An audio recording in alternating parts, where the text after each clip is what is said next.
satu planning atau challenge mengenai COVID-19 challenge. Okey, kita tahu kan sekarang ni ekonomi tak okey.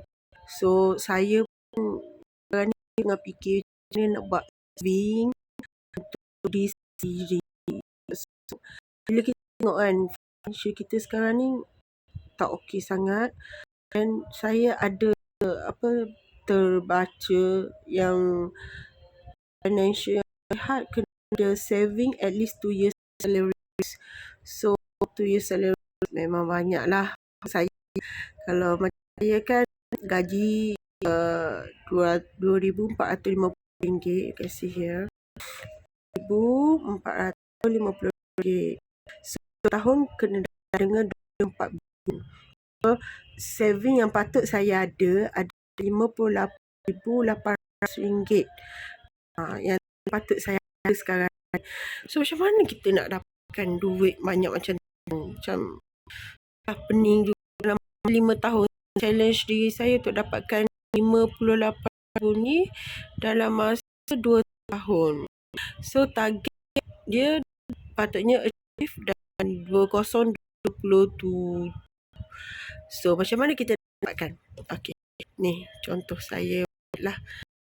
Tu. Jadi saya punya plan ni, saya buat saving RM500, 30% daripada saya punya gaji untuk 5 tahun ke dalam ASB.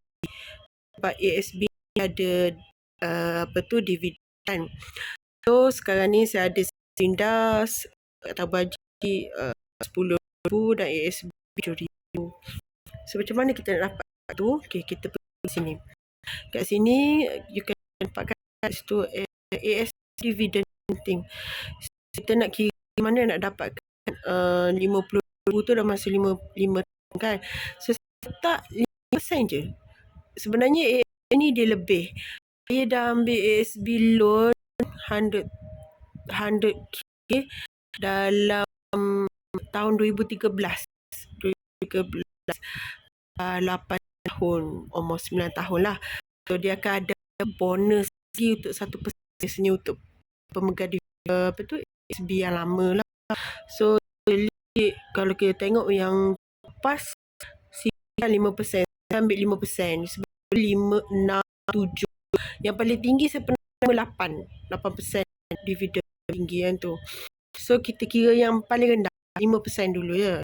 So, okay, kita kira tanpa ASB loan. Maksudnya kita contoh kosong, daripada kosong tak ada langsung simpanan. Kita masuk duit kita RM500 ke dalam ASB. Jadi kita kira dividen tu base RM500 tu je. Dia tak ada kaitan dengan loan. So ya 2021 RM500 dalam bank. So saya situ kat bawah tu dapatkan 7k untuk 2021. Dia punya dividen RM350. Dan dia tambah lagi RM6,000 kan. So dividen tinggal kat tu RM617. Dia tambah bertambah. You guys dia tambah bertambah kan. Ending dia selepas 5 tahun dividen saya RM309.75. Okay, ni macam mana kita nak kira dividen tu lah. Saving plus dividen plus O saving. O saving tu macam kita tak sentuh langsung. Yang ni duit ni kita jangan sentuh. Kita letak kat situ, letak bodoh lah orang kata. Macam apa, duit tu dah mati, tak tahu. Macam kalau kita nak belanja tu, tak ada duit. Kita kena psycho diri macam tu. Kalau kita tak psycho diri kita, kita ni tak ada duit macam tu, kita akan belanja, kita akan ambil saving kita. So kita macam letak dia tu macam kita tutup mata, tak ada. Kalau nanti tak ada duit pun nak belanja, kita salah diri kita lah.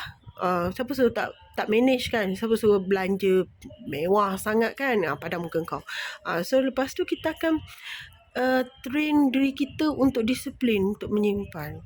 Mula memang sakit, memang serius, you all akan rasa macam give up. Sebab saya pun pernah gitu. Saya pernah sampai aku ni tak dapat apa-apa, boleh gaji kosong macam tu kan.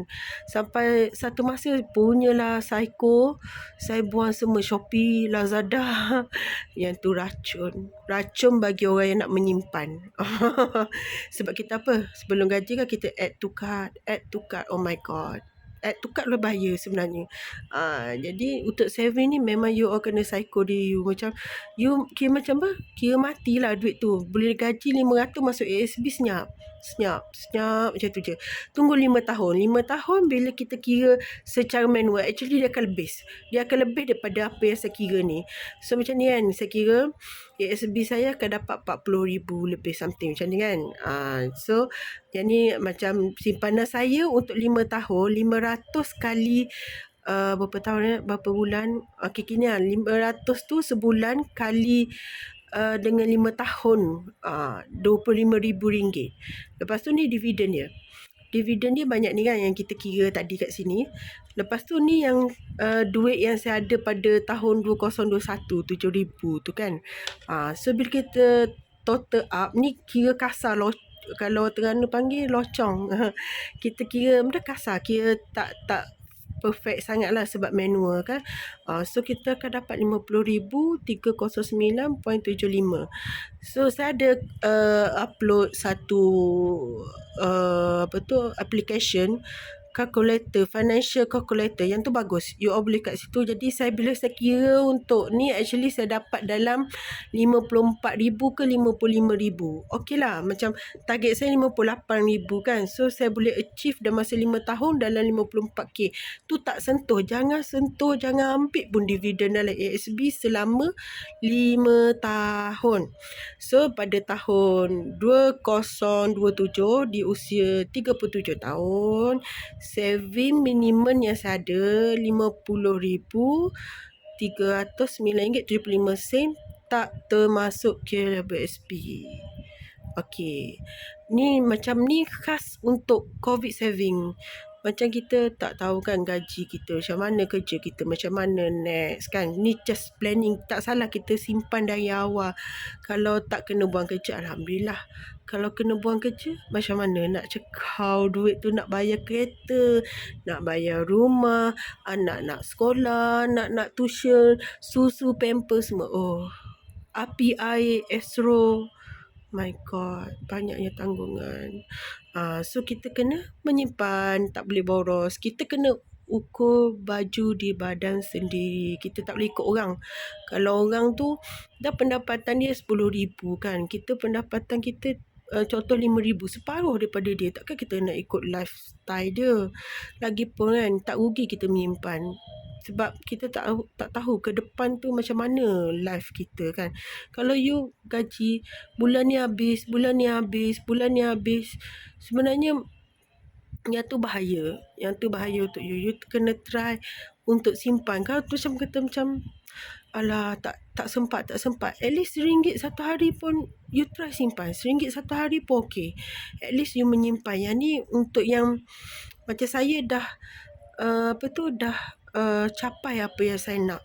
Jadi saya dah fix untuk diri saya 30% daripada gaji saya kena simpan khas untuk diri saya, untuk masa depan saya.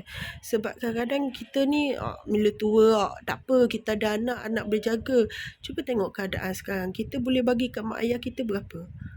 Tak pun kan. Kadang-kadang kita tak boleh bagi kan. Sebab apa? Sebab nak bayar tu lah, nak bayar ni lah, mak tak boleh bagi. So mak kita cakap apa? Mesti mak kata tak apa kan. Kalau dia orang terasa macam mana?